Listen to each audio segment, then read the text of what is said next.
A'udzubillahi minasyaitonirrajim. Bismillahirrahmanirrahim.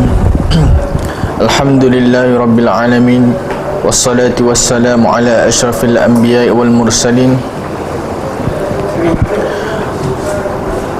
wa ala alihi wa sahbihi ajma'in. Rabbi shrah li sadri wa yassir li amri wa hlul 'uqdatam min lisani yafqahu qawli, amma ba'd.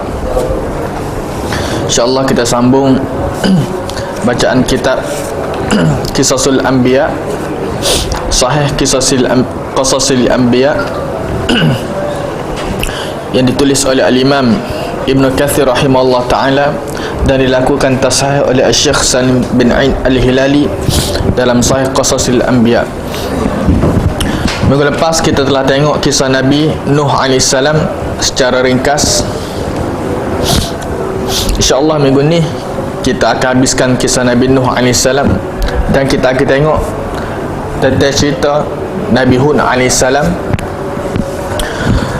Seperti mana telah kita sebutkan sebelum ni, kisah Nabi Hud AS, kisah Nabi Nuh AS yang telah Allah Subhanahu Wa Taala selamatkan Nabi Nuh dan juga orang yang beriman kepada Nabi Nuh dengan ajaran yang dibawa oleh Nabi Nuh AS. Mereka menaiki kapal Nabi Nuh AS, dan hanya mereka yang menaiki kapal Nabi Nuh lah mereka yang diselamatkan oleh Allah Subhanahu Wa Taala. Apabila marinya azab Allah Subhanahu Wa Taala, maka kita dapat melihat bahawa tidak ada satu pun makhluk yang dapat menyelamatkan kita daripada azab Allah Subhanahu Wa Taala. Walaupun makhluk yang sebesar bukit, makhluk yang sebesar gunung tidak dapat menyelamatkan anak Nabi Nuh AS. Walaupun pada fikiran anak Nabi Nuh AS, bukit tersebut mampu menyelamatkan diri dia. Hakikatnya, keselamatan kita daripada azab Allah, daripada sesuatu ditentukan oleh Allah Subhanahu Wa Taala, adalah melalui apa yang Allah Ta'ala hantarkan kepada kita. Nak selamat di dunia, tidak ada cara lain pada zaman kita melainkan dua perkara yang telah dihantar oleh Allah Subhanahu Wa Taala, iaitu Al-Quran dan juga sunnah Nabi SAW. Melalui wahyu, hanya wahyu sahajalah yang dapat menyelamatkan kita daripada azab Allah Subhanahu Wa Taala. Seperti mana bahtera Nabi Nuh dibina berdasarkan wahyu daripada Allah Subhanahu Wa Taala, bi'ayunina wa wahyina. Nabi Nuh membina bahtera Allah, bahtera baginda dengan jagaan daripada Allah, dengan pemerhatian daripada Allah, dan juga dengan wahyu daripada Allah Subhanahu Wa Taala. Hasil daripada bahtera yang dibina dengan wahyu tersebut, Nabi Nuh dan juga orang beriman dapat diselamatkan daripada azab Allah Subhanahu Wa Taala, daripada banjir yang besar. Mereka-mereka yang tidak berada di atas bahtera yang dibina berdasarkan wahyu, maka mereka tenggelam, mereka mati di dalam azab Allah Subhanahu Wa Taala. Begitulah juga kehidupan kita di dunia ni. Tidak ada dah bahtera Nabi Nuh AS zaman kita untuk kita selamat daripada azab Allah. Yang ada hanyalah wahyu yang Allah Ta'ala turunkan kepada kita, iaitu Al-Quran dan juga sunnah Nabi SAW. Sebab itulah para ulama menyebutkan sunnah ibarat bahtera Nabi Nuh. Siapa-siapa yang berada di atas sunnah, maka dia akan selamat. Seperti mana orang beriman yang berada di atas bahtera Nabi Nuh, dia selamat daripada tenggelam, dia selamat daripada gelora dunia, dia selamat daripada azab Allah Subhanahu Wa Taala. Seperti mana bahtera Nabi Nuh, mereka-mereka yang berada di atas tersebut, mereka selamat daripada gelora, daripada gelombang laut. Begitu juga orang yang berada di atas sunnah, di atas wahyu Allah Subhanahu Wa Taala, dia akan selamat daripada gelombang kehidupan dunia ni, daripada pancaroba kehidupan dunia, dan dia juga selamat daripada azab Allah Subhanahu Wa Taala. Itu pengajaran antara yang kita boleh dapat daripada kisah Nabi Nuh AS. Berbeza dengan masyarakat yang bukan Islam, seperti mana telah kita sebutkan sebelum ni, mereka lebih memilih untuk melihat bahtera Nabi Nuh AS sebagai satu artifak sejarah, sebagai satu kenangan sejarah. Mereka tidak melihat bahtera Nabi Nuh sebagai satu bahtera yang dibina berdasarkan wahyu, yang mana-mana. Karena itulah orang kafir, walaupun mereka bersungguh dan mereka berusaha nak mencari di mana kedudukan kapal Nabi Nuh, mereka cuba membina balik kapal bahtera Nabi Nuh AS. Kita boleh tengok dalam Google pada hari ini bagaimana percubaan mereka membina balik kapal Nabi Nuh AS. Sanggup mereka buat kapal yang besar, habis berjuta-juta ringgit mereka buat. Semata-mata kenapa? Semata-mata kerana sejarah. Sedangkan mereka tidak melihat ada sudut wahyu tersebut yang dapat menyelamatkan mereka daripada azab Allah Subhanahu Wa Taala. Menjadi sunnatullah. Banyak perkara kadang-kadang Allah Taala membiarkan benda tersebut dapat dilihat. Pada zaman kita wallahu alam dapat melihat peninggalan-peninggalan sejarah. Sejarah ni ada kepentingan dia. Seperti mana Allah SWT kekalkan jasad Firaun, bertujuan supaya manusia ambil iktibar daripada jasad Firaun. Manusia dapat melihat bagaimana jasad Firaun, manusia yang lemah, manusia yang ketika dia hidup dia ada segala kekuatan. Kekuatan dari sudut jawatan dia, kekuatan dari sudut kententeraan dia, kekuatan dari sudut harta benda dia. Tapi dia mati kerana lemah sekara dia. Satu perkara yang kadang-kadang manusia biasa, kadang-kadang budak-budak pun tak akan lemah. Tapi dia sebagai seorang raja, sebagai seorang yang ada segala kekuatan, dia boleh lemah, dia boleh kalah dengan sesuatu yang kadang-kadang budak pun boleh selamat daripada daripada air, daripada lemah. Nak memberitahu kepada kita betapa lemahnya manusia. Begitu juga kapal Nabi Nuh AS. Allah Subhanahu Wa Taala untuk satu masa Allah Taala membiarkan kapal tersebut kekal ada. Sama ada yang dijumpai pada hari ini betul-betul tu kapal Nabi Nuh AS, wallahu alam. Tapi Allah Taala cerita berkenaan perkara ni, dia biarkan kapal Nabi Nuh ni wujud. Allah Ta'ala sebut, inna lamma taghal ma'a hamalnakum fil jariyah. Bila air telah tinggi, bila banjir sudah mari, bila gunung Gana telah tergelap sampai hak dia, maka Allah Ta'ala bawa penumpang-penumpang yang berada di atas kapal tersebut berlayar. Linaja'alaha lakum tadhkiratan wa ta'iyaha udhunun wa'iyah. Supaya dan kami lakukan perkara tersebut supaya ia menjadi peristiwa, menjadi satu pengajaran bagi kamu dan untuk kamu dengar dan kamu ambil iktibar bagi orang yang mahu menerima pengajaran. Allah Ta'ala jadikan cerita Nabi Nuh AS tadi sebagai satu pengajaran kepada kita untuk kita ambil iktibar. Bahkan para ulama menyebutkan, termasuk Qatadah rahimahullah ta'ala radhiyallahu anhu, Al-Imam Al-Bukhari rahimahullah ta'ala, dia nukilkan kata-kata Qatadah, seorang ulama tafsir. Qatadah kata, abqallahu safinata Nuhin hatta adrakha awailu hadhil ummah. Allah Ta'ala kekalkan kapal Nabi Nuh AS hingga umat Nabi Muhammad yang awal pada zaman sahabat. Qatadah kata sahabat-sahabat ni pernah melihat kapal Nabi Nuh AS. Ketika mereka membuka negara-negara Islam, para sahabat yang awal ni pernah melihat kewujudan kapal Nabi Nuh AS. Ini menurut seperti mana disebutkan oleh Qatadah. Seingat saya, cerita tentang kapal ni dalam banyak agama ada. Walaupun agama tersebut bukan agama Samawi pun ada. Saya pernah tengok satu kartun ni, kartun Doraemon. Doraemon ni Jepun tak? Mereka bukanlah agama Samawi. Ada satu cerita episod ni, cerita tentang kapal Nabi Nuh.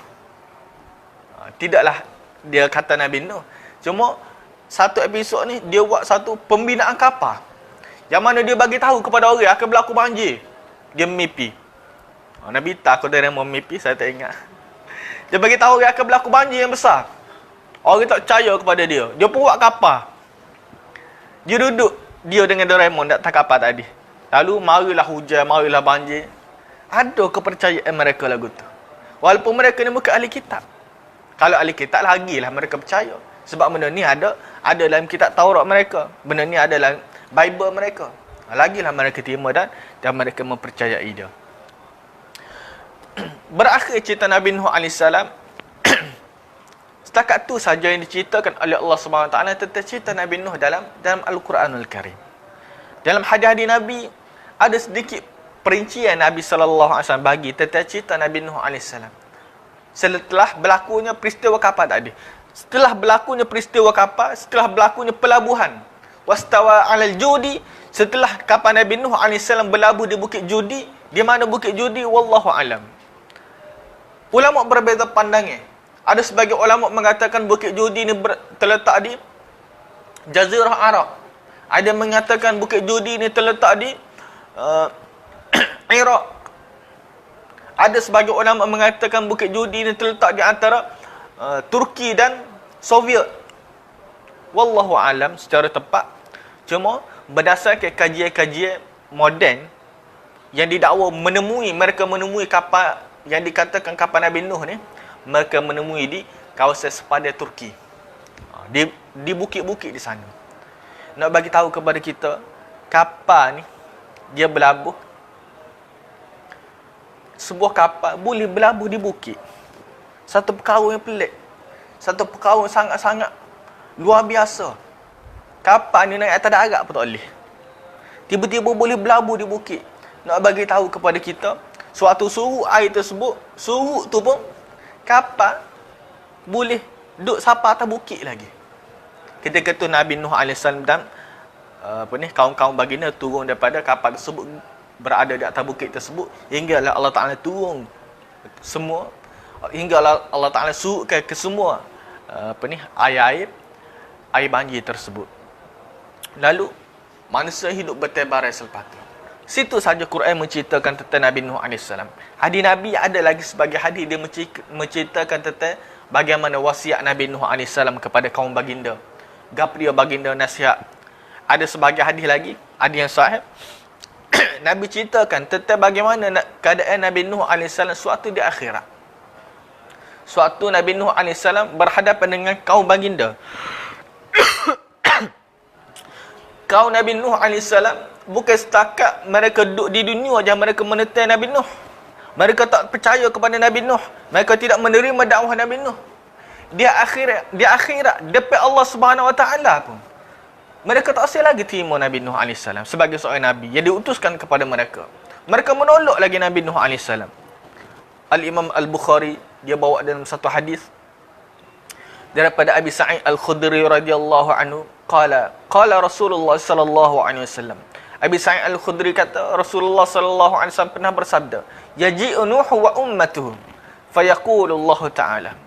Pada hari kiamat, pada hari akhirat, Nuh ni akan dibawa bersama kaum baginda. Nuh akan mari bersama kaum dia. Fayaqulu Allah Ta'ala. Allah Subhanahu Wa Ta'ala pakai kata kepada Nuh, hal ballaghta? Wahai Nuh, adakah kamu telah sampaikan dakwah kepada mereka, wahai Nuh? Fayaqul, Nabi Nuh kata, na'am ay Rabb. Ya Allah, aku telah sampaikan dakwah kepada mereka. Fayaqulu li ummati. Allah Ta'ala pun tanya pula kepada kaum Nabi Nuh, hal ballaghakum? Adakah Nuh telah menyampaikan dakwah kepada kamu? Fayaqulun la. Mereka kata, tak ada pun Nuh mari kepada kami. Tak ada pernah pun seorang Nabi mari kepada Nabi.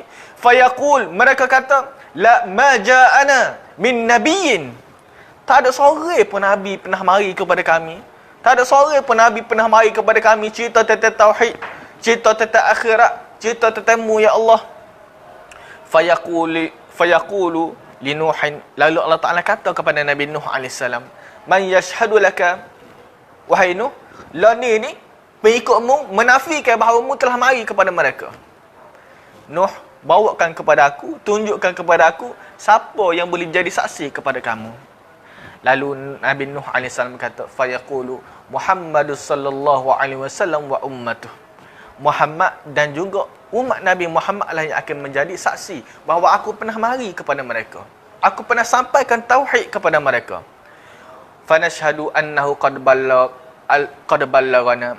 Nabi kata, lalu kita menjadi saksi kepada Nabi Nuh bahawa Nabi Nuh telah menyampaikan dakwah kepada kaum baginda. Sebab itulah Allah SWT sebut, wa kadzalika ja'alnakum ummatan wasatan litakunu syuhada'a 'alan nas. kita akan menjadi saksi pada kiamat. Macam mana kita boleh tahu Nabi Nuh AS telah mari kepada kaum baginda?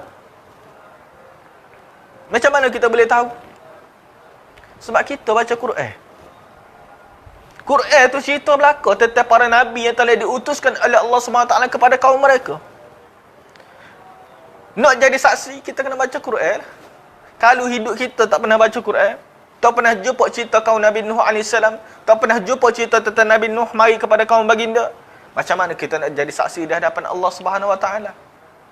Jadi kita baca Quran, Quran ceritakan kepada kita bagaimana cerita Nabi Nuh AS sejak daripada awal baginda berdakwah hinggalah akhir baginda diselamatkan oleh Allah Subhanahu Wa Taala bersama orang beriman, telah diceritakan oleh Allah Subhanahu Wa Taala. Kita sebagai orang Islam kita tahu cerita ni. Lalu kita menjadi saksi di hadapan Allah Subhanahu Wa Taala. Kita diberikan kehormatan nak bagi tahu umat Nabi Muhammad sangat-sangat istimewa di sisi para nabi lain. Nabi-nabi lain, umat mereka pun tak sanggup nak menjadi, nak mengaku bahawa Nabi pernah mari kepada mereka. Tiba-tiba kita sebagai umat Nabi Muhammad yang jauh antara jarak kita dengan Nabi Nuh AS. Tak tahu berapa puluh ribu tahun jarak kita dengan Nabi Nuh AS. Tak tahulah siapa ke dak sejuta tahun. Tak tahulah siapa ke dak 1,000 tahun. Terlalu panjang jarak antara kita dengan Nabi Nuh AS. Tapi kerana hubungan dari sudut agama, kita menjadi saksi kepada Nabi Nuh AS. Tentang kewafatan Nabi Nuh AS, tidak ada satu riwayat yang sahih menceritakan di mana Nabi Nuh wafat. Pada umur berapa Nabi Nuh wafat? Tidak tahu umur berapa Nabi Nuh wafat. Cuma di Quran sebut 950 tahun tempoh Nabi Nuh berdakwah. Adakah selepas tu Nabi Nuh terus berdakwah lagi? Orang beriman belakang dah. Orang bertauhid kepada Allah SWT dah. Kalau sebelum naik kapal tadi memanglah ramai kafir. Ramai tidak menerima dakwah tauhid. Jadi tempoh 950 tahun tu start daripada dia berdakwah sampailah turunnya banjir. Sampailah marinya banjir. Tu tempoh 950 tahun. Siapa dia duduk atas kapal tu pula? Siapa dia turun daripada kapal tu pula? Wallahu alam, tidak ada siapa pun tahu. Berapa tahun umur Nabi Nuh AS meninggal dunia. Cuma berdasarkan hadis-hadis Nabi SAW, ni secara umum, para Nabi ni, bila dia nak meninggal dunia, dia diberikan pilihan oleh Allah Subhanahu Wa Taala. Nabi kita SAW pun begitu. Nabi Daud AS pun begitu. Nabi ni, para Nabi diberikan pilihan oleh Allah Subhanahu Wa Taala.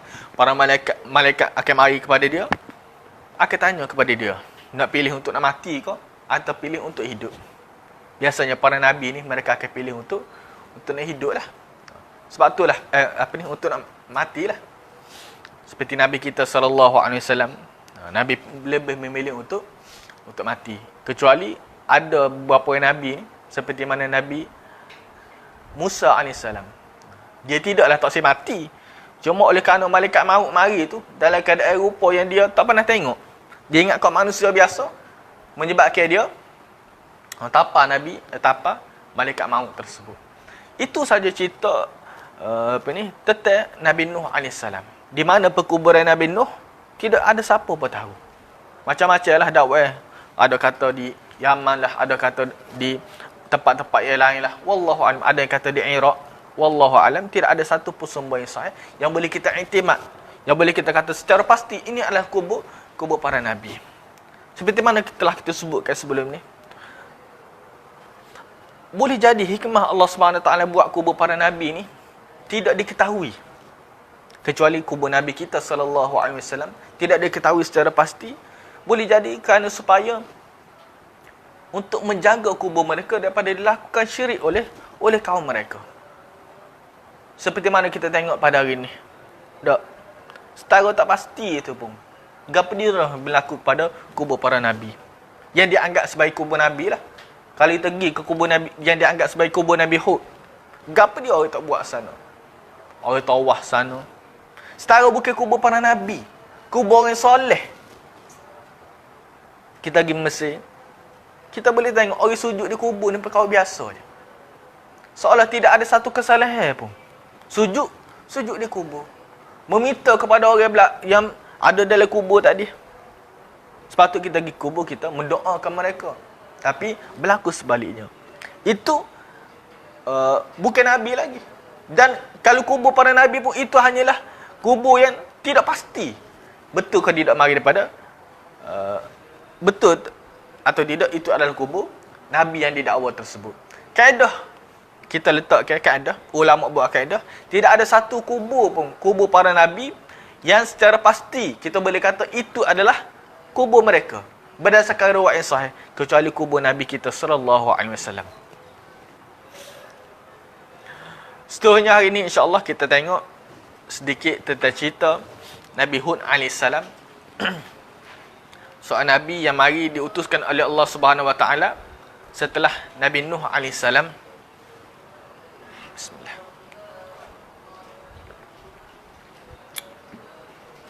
Al-Imam Ibn Katsir sebut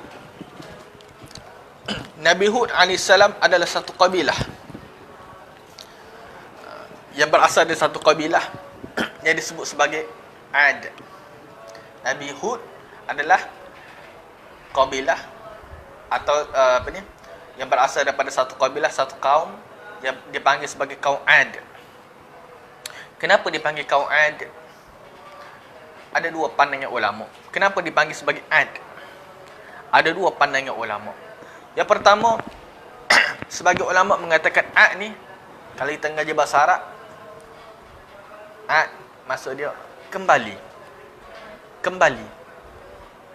Kalau fi'il kita sebut ada, kembali, balik, kembali. Kenapa disebut kembali? Kerana dikatakan Ad ni adalah kaum yang berasal daripada keturunan Nabi Nuh yang telah selamat. Mereka lah yang kembali membina kaum, yang kembali membina tamadun manusia. Kerana itu disebut sebagai kaum Ad.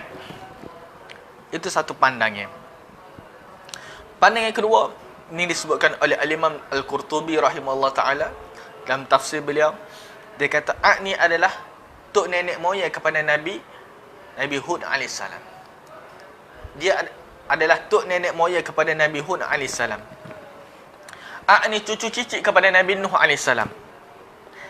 Ad bin Aus bin Iram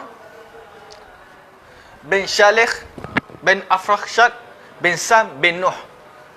Keturunan yang ke 1, 2, 3, 4, 5, 6. Keturunan yang ke-6 bagi Nabi Nuh alaihissalam. Bagi Al-Imam Qurtubi, Ad ni adalah keturunan yang ke-6 bagi Nabi Nuh alaihissalam. Dan Nabi Hud alaihissalam adalah apa kita sebut? Ciuk. Cucu cicit ciuk. Hud bin Abdullah bin Rabah bin Jalud bin Ad. Apa dia? 5 generasi, 4 generasi. Anak cucu cicit ciuk. Dikatakan ciuk kepada Ad. Ad tu menjadi satu kabilah, menjadi satu puak yang mana keluarnya daripada Ad ramah masyarakat ramah keturunan-keturunan, antaranya Nabi Hud alaihissalam. Dan mereka ni tinggal di satu tempat yang bernama Al-Ahqaf. Al-Ahqaf ni disebutkan dalam Al-Quran Al-Karim sebanyak sekali disebutkan. Dan Al-Ahqaf ni dijadikan sebagai satu nama surah dalam Al-Quran. Surah yang ke-46 dalam Al-Quran, surah Al-Ahqaf. Sebab Allah Ta'ala sebut, "Wadhkur akha 'adin idh anzara qaumahu bil ahqaf." Wahai Muhammad, ceritakanlah kepada para sahabatmu, ceritakanlah kepada mereka tentang saudara Ad, anak cucu cicit Ad. Idh anzara qaumahu, iaitu Nabi Hud lah. Ketika mana Hud dia memberikan peringatan kepada kaum dia bil ahqaf, di ahqaf. Ahqaf ni asal dia bermaksud satu tempat, satu padang pasir, satu gurun pasir yang sangat-sangat luas. Itu masuk Al-Ahqaf. Asal masuk Al-Ahqaf. Tempat ini berada di Yaman, berada di pinggir Hadramaut. dia ada di antara sepadan antara Hadramaut dengan Amman pada hari ini, sebagaimana disebutkan oleh sebagian ulama. Secara pasti, sebab dia kawasan sangat luas, secara pasti di mana, wallahu alam, tidak ada satu kepastian kita boleh kata di mana tempat tersebut.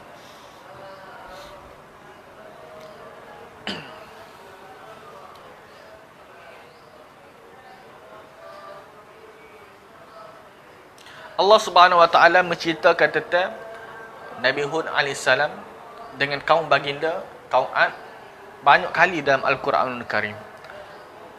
18 kali Allah Subhanahu Wa Taala cerita tentang Nabi Hud dan kaum baginda. Berulang-ulang ada cerita yang Allah Taala sebut secara panjang lebar tentang dakwah mereka. Ada cerita yang Allah Subhanahu Wa Taala sebut secara ringkas.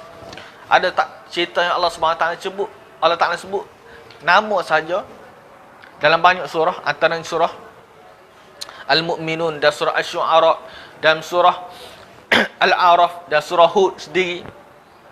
Quran begitu cara dia. Walaupun dalam Quran ni sudah ada surah Hud, tapi cerita tentang Nabi Hud AS juga disebut dalam surah-surah yang lain. Kalau kita tulis buku lah tak, kita buat ada sebab, bab berkenaan Hud, semua tentang Hud kita cerita dah tu berlaku lah. Dalam bab lain tak cerita dah. Tapi Quran tidak gitu cara dia. Ada dosa surah nama surah Hud. Dalam itu telah diceritakan kepada kita tentang Nabi Hud AS. Tapi disebutkan juga dalam surah yang lain tentang cerita Nabi Hud AS. Disebutkan juga surah Al-A'raf, disebutkan juga dalam surah-surah yang lain. Itu cara Al-Quranul Karim bawa ceritakan kepada kita. Dan tentang cerita Nabi Nuh, cerita tentang Nabi Hud AS ni sangat-sangat panjang kalau kita nak perincikan. Secara ringkasnya, Allah Subhanahu Wa Taala telah memberikan kepada kaum Ad ni satu kelebihan yang mana Allah Taala tidak berikan kepada selain daripada kaum Nabi, selain daripada kaum Ad. Yang mana kelebihan tersebutlah menyebabkan mereka ni berasa angkuh, menyebabkan mereka ni berasa megah, menyebabkan mereka ni berasa mereka lebih kuat berbanding orang lain, menyebabkan mereka menindas golongan yang lain. Yang pertama, kelebihan Allah SWT berikan kepada mereka dari sudut tubuh badan mereka. Allah SWT sebut, "Wadhkuru iz ja'alakum khulafa'a min ba'di qaumi Nuhin wa zadakum fil khalqi bastah." Allah Ta'ala kata, suruh Nabi Hud AS kata kepada kaum Ad, "Wadhkuru, ingatlah kamu, iz ja'alakum khulafa min ba'di Nuhin." Ketika mana Allah Ta'ala menjadikan kamu sebagai pengganti kepada kaum Nabi Nuh setelah kematian Nabi Nuh AS. Setelah kehancuran kaum Nabi Nuh AS.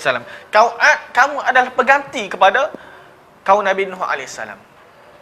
Allah Ta'ala jadikan kamu, pilih kamu sebagai pengganti. Wazadakum fil khalqi bastah. Dan Allah Subhanahu Wa Ta'ala menjadikan kamu ni dari sudut fizikal mempunyai bastah. Bastah ni, ada sebagai ulama mengatakan mempunyai kekuatan tubuh badan. Tubuh badan yang kuat, mempunyai tubuh badan yang tinggi, tubuh badan yang gagah. Bahkan ada sebagai ulama mengatakan tinggi ni tidak ada disebutkan dalam riwayat sahih ni, sebagai disebutkan dalam sebagai riwayat. Ulama-ulama sejarah sebut tinggi dia paling tinggi kaum Ad ni 100 hasta. Berapa 100 hasta?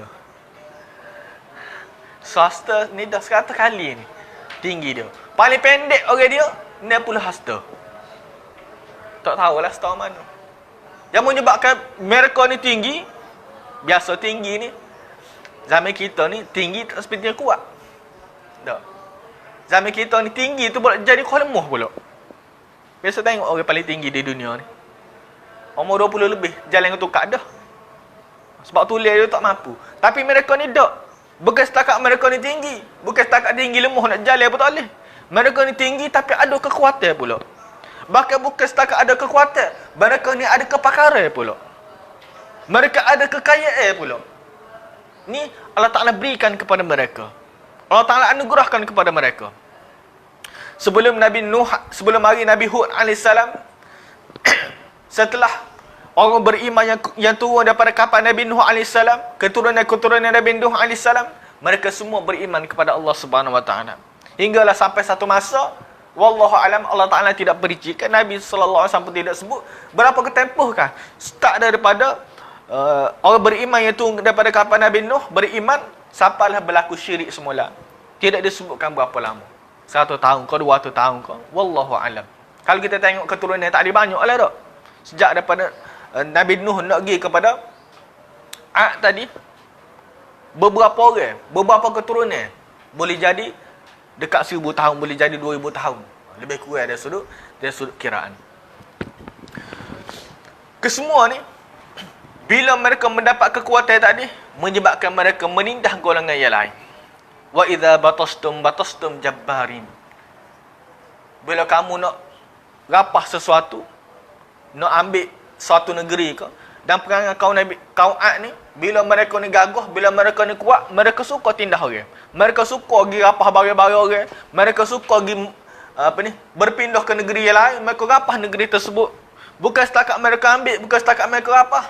Wa idza batastum jabbarin. Batasya ni dia ambil dengan cara yang kerah. Bukan setakat pergi perang lepas gitu dah. Mereka pergi satu negeri, mereka akan bunuh orang-orang negeri tersebut. Mereka akan aniaya orang negeri tersebut. Wa idza batastum jabbarin. Okey, buat doa ni dia buat ruqyah ni. Dia buat kata jing ni. Tu tak ada kaitan sebenarnya. Ni nak ceritakan kejahatan kaum Hud. Tiba-tiba kejahatan kaum Ad, tiba-tiba kita guna dengan cara tu. Biasa dululah kita belajar ruqyah ni. Kalau kita nak jin tu kita nak tahu dia ada tak, kita akan tekan perut dia ni. Kita akan cocok perut dia ni. Kita akan baca ayat ni lah. Supaya dia tu sakit. Memang sakit sungguh dia. Wallah Ta'ala sakit sebab dia tak faham kot. Tapi ayat ni tidak ada kaitan pun. Ayat ni menceritakan tentang bagaimana sikap kaum Ad yang jahat. Sikap kaum Ad yang menggunakan kekuatan yang mereka ada. Sepatutnya kekuatan tu mereka tolong orang. Orang susah. Mereka kekuatan tadi mereka menambahkan mereka beriman kepada Allah Subhanahu Wa Ta'ala. Mereka kena sedar mereka kuat ni kenapa? Kerana Allah Ta'ala yang jadikan mereka kuat. Mereka kena sedar mereka kuat ni sebab apa? Semua ni pemberian daripada Allah Subhanahu Wa Ta'ala. Tapi sebaliknya berlaku, mereka kufur terhadap Allah Subhanahu Wa Ta'ala pula.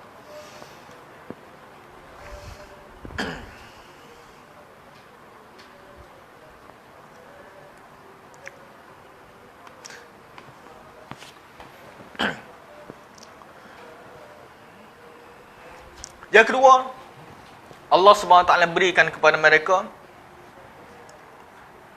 Allah Ta'ala sebut, atabnuna bikulli ri'in ayatan ta'bathun. Mereka ni boleh membina tempat-tempat yang tinggi, boleh membina bangunan-bangunan yang tinggi, mereka boleh membina gedung-gedung yang besar. Wa tattakhiduna masani'a, mereka boleh buat istana-istana mahligai-mahligai yang besar. Oleh kerana mereka ada tubuh badan yang kuat, mereka ada kekuatan yang besar, mereka boleh bina mahligai-mahligai yang besar. Mereka boleh bina tempat-tempat yang yang orang lain tak boleh nak buat tempat tersebut. Mereka boleh buat. Inilah Allah Subhanahu Wa Ta'ala berikan keistimewaan kepada mereka. Bahkan kekayaan mereka ni disebutkan sebagai kitab-kitab, buku-buku sejarah moden. Orang putih pada sebut benda ni. Sejarah orang Islam pada sebut tentang benda ni. Berlaku beberapa penemuan. Ada masyarakat-masyarakat Arab ni yang pergi ke kawasan-kawasan sekitar dia tu. Pergi jalan-jalan. Tiba-tiba temu dengan barang-barang emas. Temu dengan barang-barang lama. Hasil daripada peninggalan mereka. Cuma nak bagi tahu mereka kuat setara tu pun, mereka hebat setara tu pun, kalau kita pergi ke tempat mereka lah ni tak ada gapo dah. Semua kosong berlaku. Sebab apa? Nak menyatakan bagaimana azab Allah SWT ditimpakan kepada mereka. Bagaimana mereka lawan Nabi Hud, kita akan tengok pada insyaAllah pada minggu depan lah kita akan tengok tu. Kaum Ad ni, bahasa Arab ni, kaum Ad ni adalah orang pertama daripada kalangan bahasa Arab. Masyarakat Arab yang pertama. Mereka adalah orang pertama yang menuturkan dalam bahasa Arab. Yang kecek dalam bahasa Arab. Kaum Ad ni. Zaman Nabi Nuh kecek bahasa apa? Wallahu alam. Zaman Nabi ada kecek bahasa apa? Wallahu alam. Kita tak tahu tu. Kecek bahasa Arab ada ke? Hak kita pastinya bermula daripada kaum Ad. Bahasa Arab ni dia ada dua golongan Arab ni. Dia ada dua. Dia panggil Al-Arab Al-Aribah, Al-Arab Al-Musta'ribah.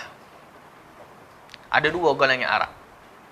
Al-Arab Al-Aribah, maksud dia Arab yang pure. Arab yang asli adalah kaum Ad. Sebelum Nabi Ibrahim, sebelum Nabi Ismail AS, bahasa Arab sebelum tu dipanggil sebagai bahasa Arab Al-Aribah. Bahasa Arab yang asal. Mereka lah dia panggil apa ni? Founder. Istilah lain ni. Pelopor. Pelopor kepada bahasa Arab. Daripada Ad ni lah. Daripada Arab Al-Aribah ni lah keluarnya kaum Ad, keluarnya kaum Samud, keluarnya kaum Judais, keluarnya kaum Jurhum.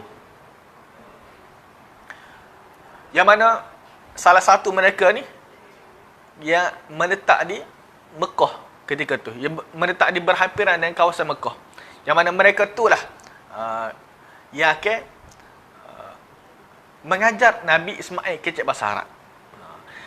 Kita tengok Arab Al-Aribah dulu. Arab Al-Aribah, kaum antaranya adalah banyak lagi kaum Samud. Tu semua Arab Al-Aribah. Yang mana mereka ni asal menuturkan bahasa Arab. Cuma bahasa Arab mereka ni masih lagi bercampur lagi. Bahasa Arab mereka masih lagi tidak pure lagi. Ada lagi campur-campur dengan bahasa lain. Sebab mereka pun banyak ketika tu. Dan mereka ni lah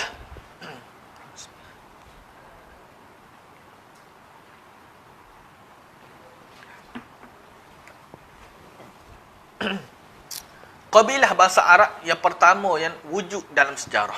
Kabilah-kabilah bahasa Arab yang pertama wujud dalam sejarah. Ada beberapa kabilah seperti mana telah kita sebutkan sebelum ini. Tu dia panggil Al-Arab Al-Aribah.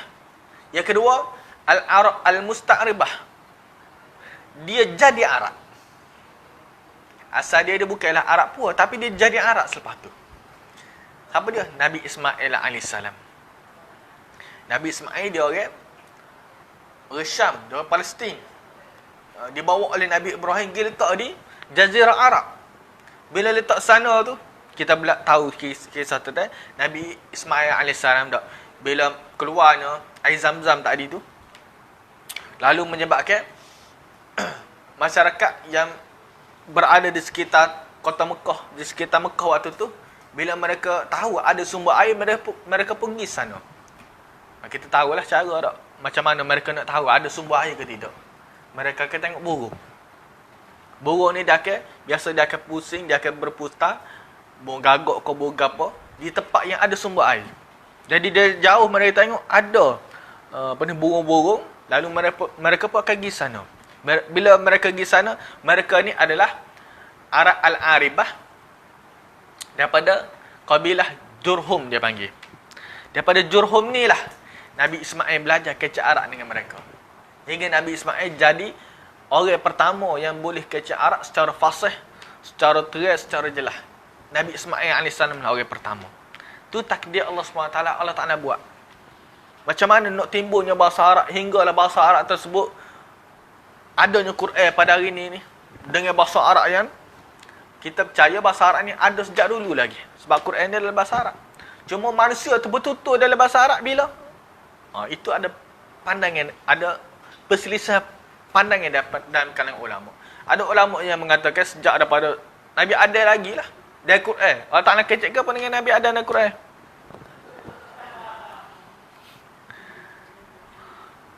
Bahasa apa Allah Ta'ala kecek dengan Nabi Adam dan Al-Quran? Bahasa Arab. Ada sebagai ulama kata bahasa Arab. Tengok dari Quran Allah Ta'ala cerita dia kecek dengan Nabi Adam. Apa dia kata? Suruh makan buah-buahan. Semua kecek bahasa Arab tu. Bermaksud kecek bahasa Arab lah. Ada sebagai ulama kata, tidak semestinya disebut lagu tu hak dia kecek. Boleh jadi bahasa dia guna tu bahasa lain. Tapi translate kepada bahasa Arab. Boleh jadi dikecek tu bahasa lain. Wallahu alam. Ada yang kata bahasa Arab start daripada Nabi Adam, ada yang kata start daripada kaum Nabi Ad tadilah. Kaum Ad atau bahasa-bahasa Arab Al-Aribah tadi. Antaranya dipelopori oleh kaum Ad, kaum Nabi Hud alaihissalam. Jadi selepas kelahiran Nabi Ismail, sejak daripada Nabi Ismail hinggalah kepada zaman Nabi kita, hinggalah Arab pada hari ini, dia panggil Al-Arab Al-Musta'ribah. Arab yang diambil bahasa Arab daripada Arab Al-Aribah tadi. Itu ada dua istilah yang disebutkan oleh para ulama. Keturunan Nabi Ismail lah yang ada pada hari ini. Allah Ta'ala menceritakan tentang Nabi Hud alaihissalam, tentang kaum Ad.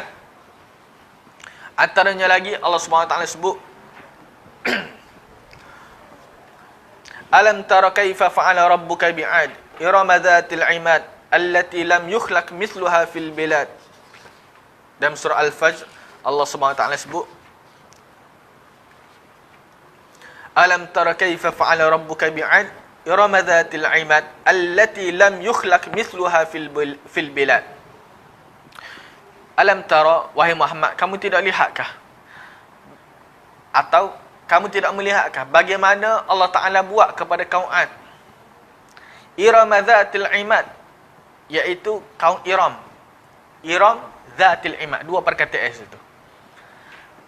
Iram sa, dhatil 'imad sa. Ada dua pandangan para ulama. Ada beberapa pandangan ulama. Ada yang mengatakan Iram ni nama tempat, nama kota, nama salah satu tempat atau nama salah satu kota. Duk mana kota tersebut? Ada ulama khilaf. Ada ulama kata di Dimashq. Ada ulama kata di Ahqah tadilah. Kawasan Ahqah tadi sebab duk situ kan. Itulah kota Iram. Zatil Imad yang mempunyai tiar-tiar yang kuat. Apa dia? Kota yang mana istana-istana dia atau binaan-binaan dia yang mempunyai tiar-tiar yang besar, tiar-tiar yang kuat. Nak bagi tahu bagaimana kehebatan kaum Ad ketika itu. Itu yang pertama, pandangan pertama. Ada juga pandangan para ulama, mereka mengatakan bahawa Iran ni bukan nama kota. Iran ni nama seorang pahlawan dalam kalangan kaum Ad. Iran. Zatil Imad, apa dia masuk mempunyai tiar-tiar itu? Dia kata mempunyai tiar-tiar itu bermaksud mempunyai seorang pahlawan yang mempunyai sosok tubuh badan yang kuat. Support yang kuat. Dia kata sebagai seorang manusia. Pandangan pertama tadi mengatakan Iram ni sebagai satu tempat, satu kota. Pandangan kedua mengatakan Iram ni sebagai nama orang. Zatil Imad sifat kepada orang tadi. Kalau Iram tadi dengan kota tadi, Zatil Imad ni sebagai apa yang ada di Iram tadi. Istana-istana atau khemah-khemah yang dibina dengan tiar-tiar yang besar dan tiar-tiar yang kuat. Allati lam yukhlaq mithluha fil bilad. Yang mana tak pernah dibina binaan seperti itu di mana-mana tempat, di mana-mana negara pun. Ni keistimewaan yang Allah Ta'ala berikan kepada kaum Ad, kaum Nabi Hud alaihissalam. Yang mana keistimewaan inilah yang menyebabkan mereka kufur kepada Allah Subhanahu Wa Taala. Dan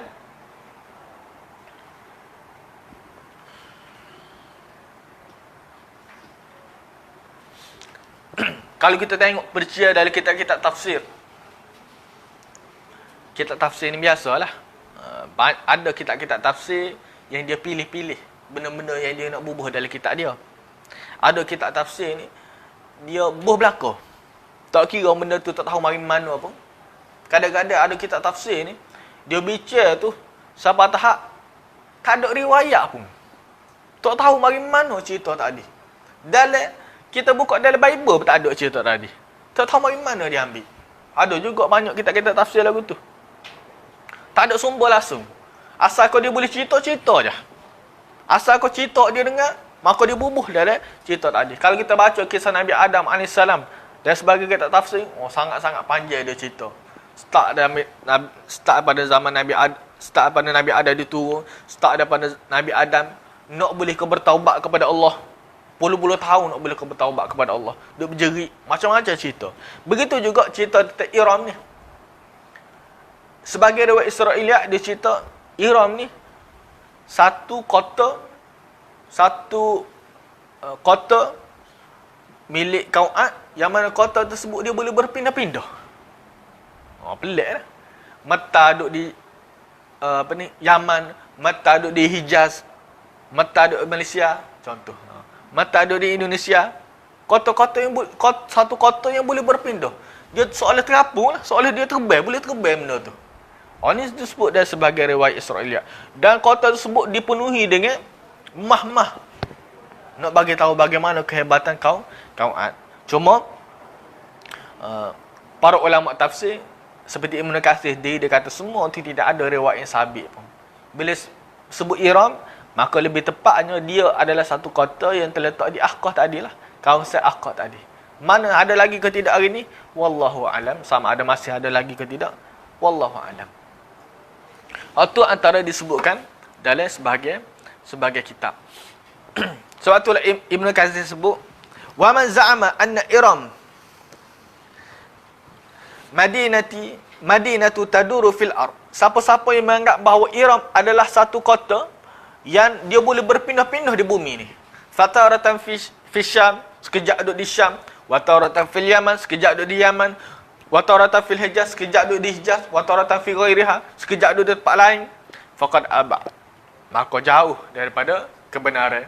Wa qala ma la dalilu alaihi, dia telah bercakap, dia telah mengatakan benda tidak ada dalil wala burhan, dan tidak ada bukti yu'awwalu alaihi yang boleh dipegang terhadap kata-kata dia, kata-kata pandangan tersebut tadi. Itu adalah sedikit sebanyak berkenaan kisah Nabi Hud AS. Dan dikatakan bahawa Iram ni adalah satu kota yang telah dibina oleh anak kepada Ad, nama dia Shaddad bin Ad, atau menurut sebagai pandangan para ulama.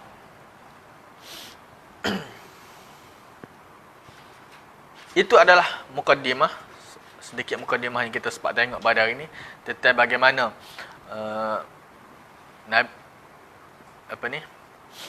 kabilah Ad yang menjadi kabilah yang menjadi Ahqaf, menjadi tempat Allah Ta'ala utuskan Nabi Hud AS untuk melakukan dakwah kepada kaum baginda.